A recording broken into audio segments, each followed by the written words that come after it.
everything you need to know about the new Cricut Stickers and Labels canvas.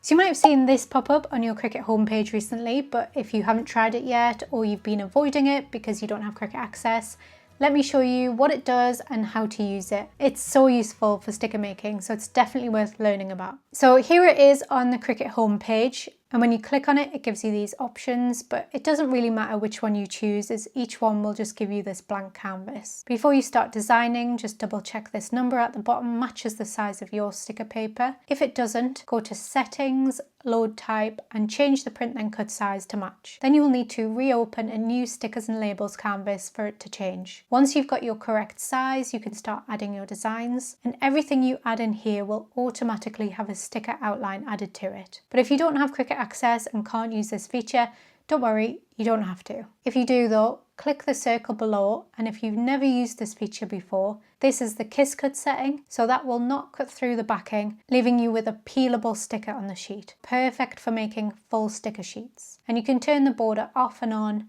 change the thickness, change the colour of the border. Then if you click die cut, that will do a full cut of your sticker through the backing paper, which is best for individual stickers. And it will automatically add an easy peel edge, which will die cut the outside and kiss cut the inside line, just leaving this little border, which makes them easier to peel. You can turn that off though. Then I just need a different image to show you the interior shapes toggle. You can toggle on or off depending on whether you want to keep these gaps in between the design or not. Of course, these are both Cricut Access images, so what if you want to upload your own? Well, let's try it. Just uploading this as a flat graphic, and again you can see it automatically adds that white outline. Again, click the circle below, and if you don't have Cricut Access or don't want to use the sticker feature, just click undo sticker at the bottom here. And now we'll just add an offset instead. Adjust to the size we want, hit apply and change the colour. And if you want to remove any gaps in the border, you can just click contour and hide all contours to do that. Then just select both and hit flatten, and there is your sticker design. And the benefit of doing this is that it shows you exactly how much space you have to work with on your print and cut page, so you can fill it up as best as possible and avoid wasting your sticker paper. The only downside is that everything you upload will have this outline automatically added, so you will have to undo sticker every time if you don't want to use the sticker feature. But it does make it so much easier to fill up the space. Then when you're done, you can just leave them as they are, as there is this keep layout toggle on the next page, which will just keep your designs in the same place as they are on your canvas. Although when you turn it off, it doesn't seem to change them either, but maybe it would if it thought you could make better use of the space. Now let's go to cut settings. Even if you do have Cricut Access, another reason you might want to avoid using the sticker feature is if you are adding an overlay or you're not using Cricut branded materials. Because if you just add offsets and don't use the sticker feature, it gives you access to the full list of cut settings. So if you usually use washi tape or sticky note for your kiss cut, for example, then you can still do that. Whereas if you stick with the sticker feature,